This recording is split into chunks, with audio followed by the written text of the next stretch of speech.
Hey YouTubers, I haven't done a swamp talk in a long time, but I was thinking about something. Um, sometimes some kind acts of kindness come into your head from years and years and years ago, and I started to think about that. That um, today's swamp talk is about the lasting effects of acts of kindness. Um, I remember I was probably in 7th or 8th grade. It was the year before our family was moving to Florida, and I was a shy introvert, and I was just starting junior high school, and I wasn't one that was going to make a lot of friends. And I remember I biked to the mall by myself, which wasn't too far away, and I was walking through the mall, and there was a group of all these popular kids, and then there was this one girl, Patty, and she saw me, and she said, "Hey, why don't you hang out with us?" You know, and me being an introvert, I was like, "Whoa." No one asked me to do stuff like that. And she was really kind and nice. And she said, "Yeah, come out, hang out with us. We're walking through the mall and, checking out the stores and stuff." And for an introvert like me, that was a big deal, that to be invited to do that with the quote unquote popular kids. But um, I always remember that, that little act of kindness.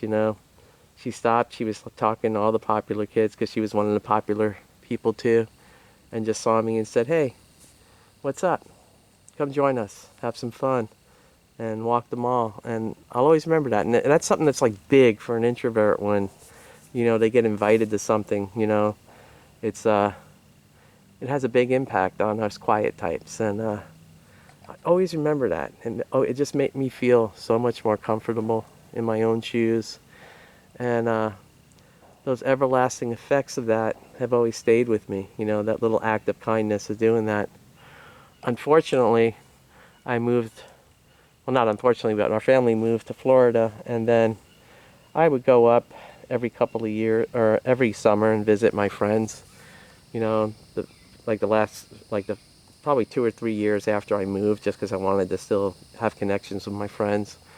And unfortunately, I was staying with one of my buddies, and he told me that Patty got hit by a car and was killed, and it was sad. I just remember that act of kindness and the sadness that her life was shortened. And thinking about those trips back, when you first move, and if you're lucky enough to be able to go back home for like a week or two each summer to, you know, reconnect with your old friends, eventually that all falls away because it's kind of like that Eagles song, "New Kid in Town." Um,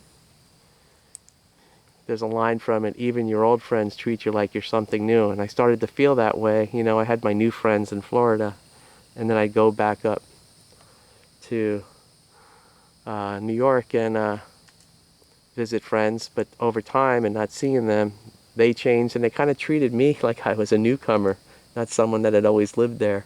And then I was still issuing with being a newcomer in my new neighborhood and new state. So, um, yeah, whenever I hear that Eagles song, "New Kid in Town," I just think about that weird transition that, you can never go home again because it's not truly the same home you left anymore because you're not there. So, I guess this swamp talk's pretty long. I've been ranting and raving. I'm probably intersected different things than I wanted to, but I hope you enjoyed it. Um, it's just some good medicine to be out here in the woods in the swamp, and I guess I'm just rambling because I'm so happy to be in a place like this.